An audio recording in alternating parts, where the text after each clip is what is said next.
இந்த பூஜைக்கான நேரம் அப்படிங்கிறது அதிகாலை 4 மணிலேருந்து 6 மணிக்குள்ளே தான். சூரிய உதயத்திற்கு முன்பு பூஜை செய்யணும். அப்படி இல்லை அப்படின்னா மாலை 6 மணிக்கு மேலே தான் பூஜை செய்யணும். இதுதான் சிறப்பான நேரம். மற்ற நேரங்களில் வழிபாடு செய்யலாம்னா தாராளமாக செய்யலாம். அதனால் எந்த விதமான பயனும் இல்லை.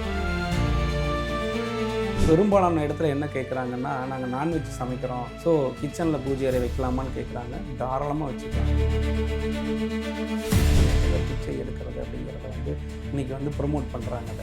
அது அந்த ஒரு விஷயத்தில் வந்து நான் மாறுபடுறேன். ஏன் அப்படின்னு சொல்லி கேட்டிங்கன்னா, ஆல்ரெடி அங்கே பிச்சை எடுக்கிறவனுக்கே பணம் வருதா வரலையான்னு தெரியல. ஸோ இவங்களும் போய் அவனோட போட்டி எதுக்கு போடணும்? அந்த பிச்சைக்காரங்களோட காம்படிஷனுக்கு போயிடணும். வடமேற்கு கிணறு யோகத்தை கொடுக்குன்னு நான் சொல்கிறேன். அது யாருக்கு கொடுக்கும், எந்த அமைப்புடையவர்களுக்கு கொடுக்கும் அப்படின்னு சொல்லி பார்க்கணும் இல்லையா?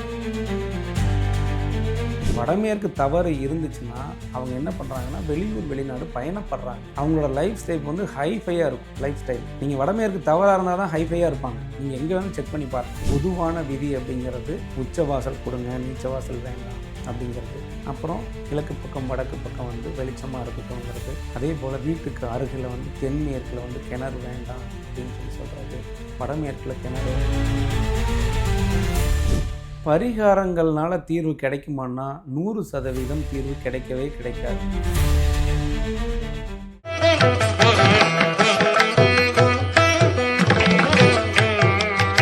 ஒவ்வொரு மாதமும் 1 கோடிக்கும் அதிகமான பார்வையாளர்களை சென்று சேரும் திருவருள் சேனலில் உங்கள் நிறுவனத்தை விளம்பரப்படுத்த வேண்டுமா? 9047045456 என்கிற எண்ணை இப்போதே தொடர்பு கொள்ளுங்கள். இப்போ வந்து பூஜை பண்றதுக்கான டைமிங் பத்தின கேள்விதான் சார். காலையில பூஜை பண்ணுவோம், நம்ம எல்லாருக்கும் தெரிஞ்சுதான். ஆனா இப்போ ட்ரெண்ட் எப்படி மாறிடுச்சுன்னா, ஈவினிங் ஆஃபீஸ் முடிச்சுட்டு வந்ததும் முதல்ல போய் ஒரு விளக்கேத்திட்டு அதுக்கப்புறம் தான் அடுத்த வேலையை பார்க்குறாங்க. ஸோ பூஜை பண்றதுக்கான நேரம் அதை பத்தி சொல்லுங்க சார். இல்லை, நான் என்னோட வாடிக்கையாளர்களுக்கு எல்லாத்துக்குமே நான் ஒரு பிரணவ மந்திரம் நான் சொல்லிக் கொடுக்குறேன்.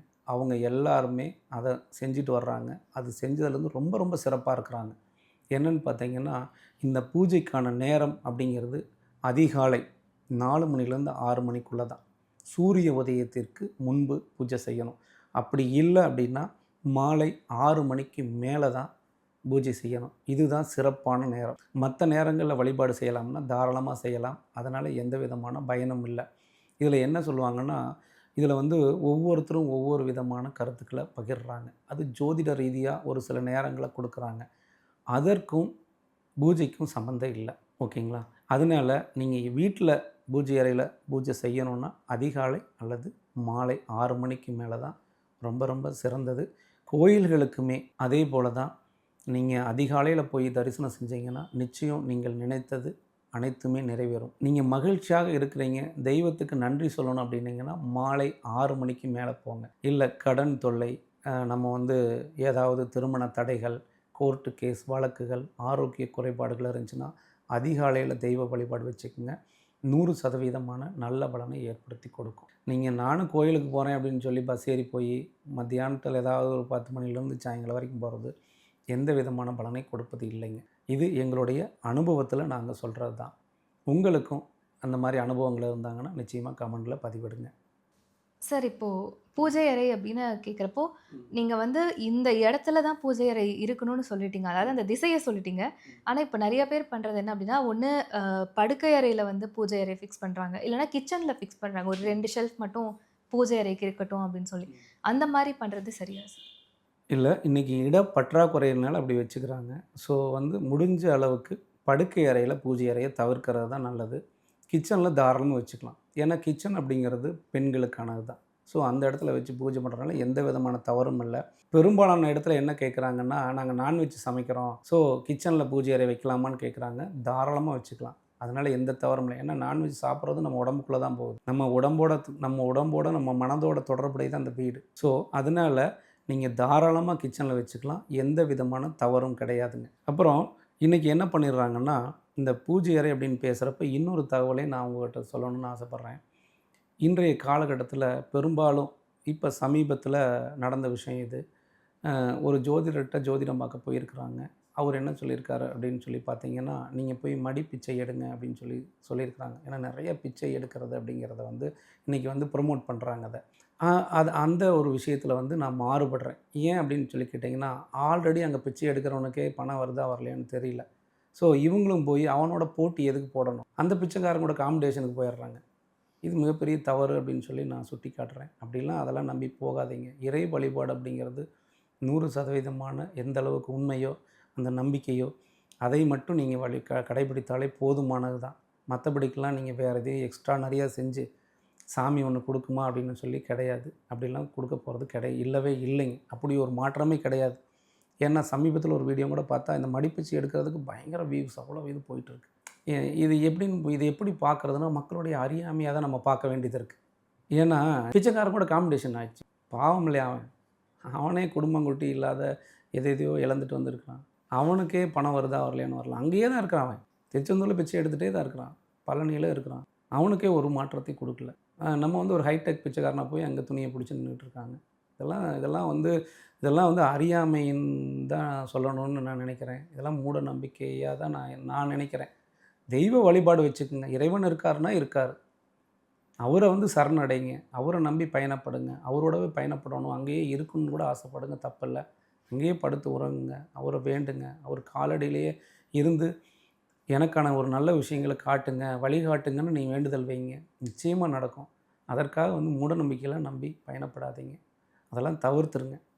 அது வந்து உங்களுடைய வாழ்க்கையை வந்து மிகப்பெரிய அளவில் பின்னோக்கி தான் கொண்டு போகும் அப்படின்னு சொல்லி சொல்கிறேன். சார் இப்போ மெயினாக சொல்லக்கூடிய விஷயம்னா, இப்போ வீடு வாங்குறோம் அப்படின்னா சுற்றி முக்கியமாக இந்த கிணறு இல்லாத மாதிரி பார்த்துக்கோங்க, இந்த விஷயங்கள் இல்லாத மாதிரி பார்த்துக்கோங்கன்னு. முக்கியமாக எந்தெந்த விஷயங்கள் இருக்கக்கூடாது சார்? வீட்டை சுற்றி இந்த விஷயங்கள் இருக்கவே கூடாது. இப்போது என்னென்னு கேட்டிங்கன்னா, இந்த வாஸ்து அப்படிங்கிறது ஒரு அற்புதமானதுங்க. உங்கள் கேள்வி வந்து எப்படி எடுத்துக்கணுன்னா, இது எல்லாரும் எல்லா சேனலில் கேட்ட கேள்விகள் தான். இருந்தாலும் நான் இதை பற்றி மீண்டும் நான் பதிவிடுறேன். எல்லா தவறுகளும் தவறான வீடுகளும் கெடுதல் தான் செய்யுமான்னா இல்லை. தவறான வீடுகள் கோடீஸ்வர யோகத்தை கொடுக்குற வீடுகள் இருக்குது. அதே தவறான வீடுகளும் வந்து மொத்தமாக சந்ததிகளைவே அழிக்கிறதுக்கான வீடுகளும் இருக்குது. அதே மாதிரி மிகப்பெரிய கடனை ஏற்படுத்தக்கூடிய வீடுகளும் இருக்குது. அதனால் ஒரு விஷயத்தை மட்டும் வச்சுக்கிட்டு ஒரே ஒரு விஷயத்தினால தான் தவறு நடக்குது அப்படிங்கிற மாதிரி வீட்டில் கிடையவே கிடையாதுங்க இந்த வாஸ்துல. இப்போது எப்படி இதை எடுத்துக்கலாம் அப்படின்னா, ஒரு வீட்டுடைய வடமேற்கில் வந்து கிணறு இருந்துச்சுன்னா மிகப்பெரிய அளவில் கடனை கொடுக்கும் அப்படிம்பாங்க. அதே வந்து கிணறே வந்து மிகப்பெரிய அளவில் யோகத்தையும் கொடுக்கும். அப்போ அது எப்படி கொடுக்கணும்னு தெரியணும்ல. நீங்கள் அந்த யோகம் யாருக்கு கொடுக்கணும்னு தெரியணும்ல. வடமேற்கு கிணறு யோகத்தை கொடுக்குன்னு நான் சொல்கிறேன். அது யாருக்கு கொடுக்கும், எந்த அமைப்புடையவர்களுக்கு கொடுக்கும் அப்படின்னு சொல்லி பார்க்கணும் இல்லையா? அது தெரியறதில்லை யாருக்குமே. எடுத்த உடனே அது தப்பு. வடமேற்கு வெட்டுப்பட்டால் தப்பு, கிணறு இருந்தால் தப்பு, வடமேற்கு வாசல் இருந்தால் தப்புங்கிறோம். வடமேற்கு வாசல் இருந்தால் தப்பு அப்படின்னு சொல்லி ஒருத்தர் சொல்கிறாரு அப்படின்னாலே இது எல்லாமே இந்த பேசிக் வாஸ்து. நீங்கள் இங்கேருந்து கேரளா போனீங்கன்னா 90% வீட்டில் வடமேற்கு வாசல் தான் இருக்கும். 90% வீடுகளில் வெட்டுப்பட்டு தான் இருக்கும். அப்போது அங்கே இருக்கிற சூட்சமம் என்ன அப்படின்னு சொல்லி நமக்கு தெரியணும். அப்போ அங்கே இருக்கிறவங்க கூட கடன்காரன் ஆயிடுவாங்களா, அங்கே இருக்கிறவங்க கூட பாதிக்கப்பட்டுருவாங்களா அப்படின்னா கிடையாது. வடமேற்கு தவறு இருந்துச்சுன்னா அவங்க என்ன பண்ணுறாங்கன்னா வெளியூர் வெளிநாடு பயணப்படுறாங்க. அவங்களோட லைஃப் ஸ்டைல் வந்து ஹைஃபையாக இருக்கும். லைஃப் ஸ்டைல் நீங்கள் வடமேற்கு தவறாக இருந்தால் தான் ஹைஃபையாக இருப்பாங்க. நீங்கள் எங்கே வேணாலும் செக் பண்ணி பாருங்கள். வடமேற்கு ரொம்ப கிளியராக இருந்துச்சுன்னு வச்சுங்க, ஒரு வீட்டுக்கு வாஸ்து ரொம்ப அக்யூரேட்டாக 100% அடிச்சிங்கன்னா அவன் நம்பர் 1 கஞ்ச பிஸ்னரியாக இருப்பான். அவனே நல்ல ட்ரெஸ் போட மாட்டான். இது உண்மைங்க. அப்போ நீங்கள் வடமேற்கு தவறு யாருக்குன்னு எடுக்கணும்ல. எல்லாருமே பொதுவான வாஸ்து எடுக்கிறாங்க. அதை தான் நான் மீண்டும் ஒவ்வொரு பதிவிலையுமே சொல்கிறேன். இந்த பொதுவான வாஸ்துக்கு போகவே போகாதீங்க. உங்களுக்கான வாஸ்தை தேர்ந்தெடுங்கள். தனிப்பட்ட முறையிலான வாஸ்தை தேர்ந்தெடுங்க. வடமேற்கு கிணறோ வெட்டுப்பட்ட அமைப்போ தலைவாசல் வந்து சாமானிய மனிதர்களுக்கு கெடுபலனை கொடுக்கும். இதுவே நீங்கள் ஒரு சினிமா துறையில் இருக்கிறீங்க, ஒரு கம்ப்யூட்டர் இன்ஜினியரிங் துறையில் இருக்கிறீங்க, ஒரு வெளிநாடு வெளி மாநிலங்களில் உங்களுடைய வாழ்க்கை முறை இருக்குதுன்னா மிக பிரம்மாண்ட வெற்றி கொடுக்கும். காசு கொட்டி கொடுக்கும். பெண்வெளி உறவுகள் மாமே மச்சான்லாம் காசு கொடுக்குறாங்கன்னா வடமேற்கு தான். நான் நிறைய வீட்டில் நான் சொல்கிறது தான். உங்கள் மாமே மச்சான் வீட்டிலேருந்து பணம் வரணும்னா வடமேற்கேன்னு தென்கிழக்கு திசையை மட்டும் சரி பண்ணி கொடுக்குறேன், 6 மாதத்தில் பணம் உங்களுக்கு கொண்டாந்து கொடுப்பாங்க. சேலஞ்சு. கட்டின வீட்டிலேருந்து பணம் வரணும்னா இதை செய்ய நடக்கணும், நடந்தே நடக்கும். இதை வந்து என்னால் ஆணித்தரமாக நிரூபிக்க முடியும். அப்போ என்ன அமைப்பு எதை கொடுக்குன்னு தெரியணும் இல்லையா? இதெல்லாம் விட்டுட்டு நம்ம வடகிழக்கில் ஜன்னல் வைங்க, வடமேற்கில் படிக்கட்டை வைங்க, தென்கிழக்கில் கிச்சன் வைங்கன்னே சொல்லிக்கிட்டு இருந்தால் எந்த பயனும் கிடையாது. மக்களுக்கு எந்த விதமான அதனால் பிரயோஜனமே இல்லைங்க. அப்போது நீங்கள் ஒரு விஷயத்தை மட்டும் எடுத்துக்கக்கூடாது.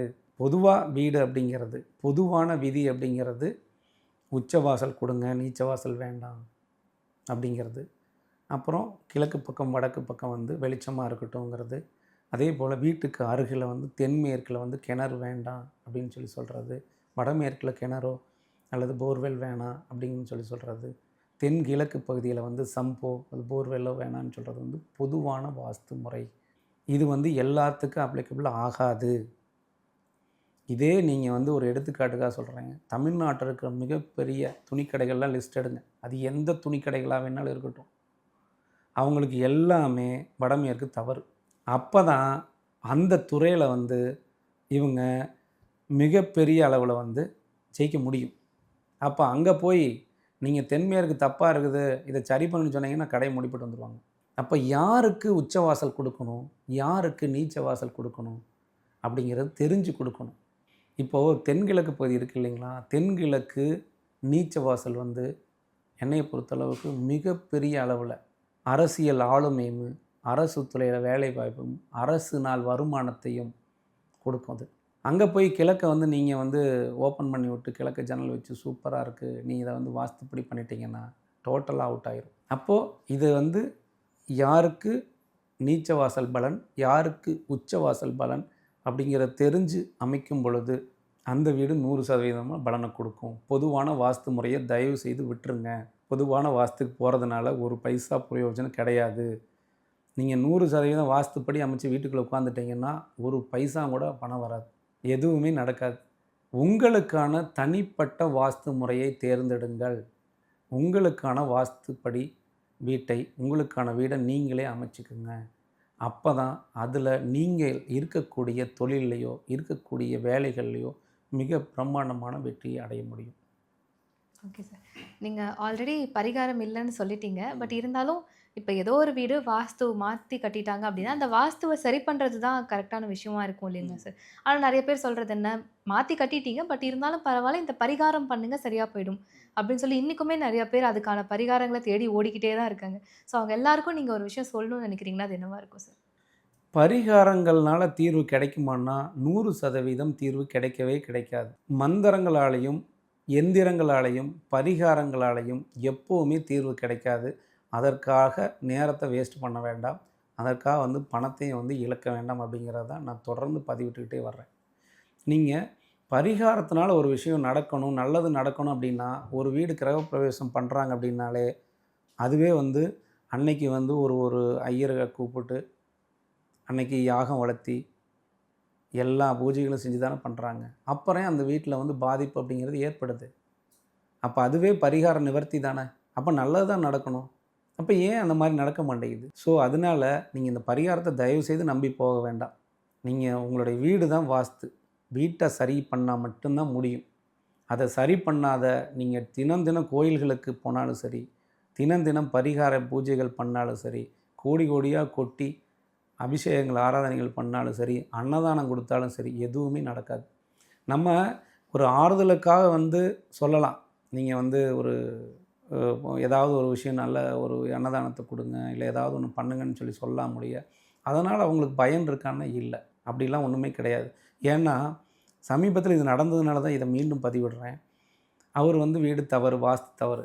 அவர் போய் ஒரு பக்கம் ஒரு வாஸ்து நிபுணரை கூப்பிட்டு பார்த்துருக்காரு, ஜோதிடர்கிட்டம் பார்த்துருக்காரு. அவர் என்ன சொல்லியிருக்காருன்னா, நீங்கள் அன்னதானம் கொடுங்க ரெகுலராக, அது உங்களுக்கு ஒன்றுமே பண்ணாது, சூப்பராக இருக்கும்னு சொல்லியிருக்காரு. இவர் என்ன பண்ணியிருக்காருன்னா, ஆல்ரெடி வந்து அவருக்கு பொருளாதார ரீதியாக பெரிய அளவுக்கு இல்லை. என்ன பண்ணுறாரு, கடன் வாங்கி அங்கங்கே கோயில் குளத்துக்குலாம் அன்னதானம் கொடுத்துருக்காரு. கடைசியில் கடன்காரன் தான் ஆகி போயிட்டார். தனக்கு மிஞ்சியது தானம். உங்கள்கிட்ட வந்து மிச்ச கையாக இருக்குது, 10 ரூபா சம்பாதிக்கிறீங்க, 1 ரூபா மிச்சமாகுதுன்னா அதில் நீங்கள் கொடுங்க, தானம் கொடுங்க, தர்மங்கள் செய்யுங்க. நான் அது வேணான்னு சொல்ல போகிறது கிடையாது. ஆனால் ஒரு தான தர்மம் செஞ்சால் எனக்கு நல்லது நடக்குமா அப்படின்னா நடக்காது. அதனால நீங்கள் வீடை வந்து மாற்றி அமைக்காமல் எத்தனை கோயில்கள், பரிகாரங்கள், பூஜைகள் எது செஞ்சாலும் அதனால் ஒரு பிரயோஜனம் கிடையாது.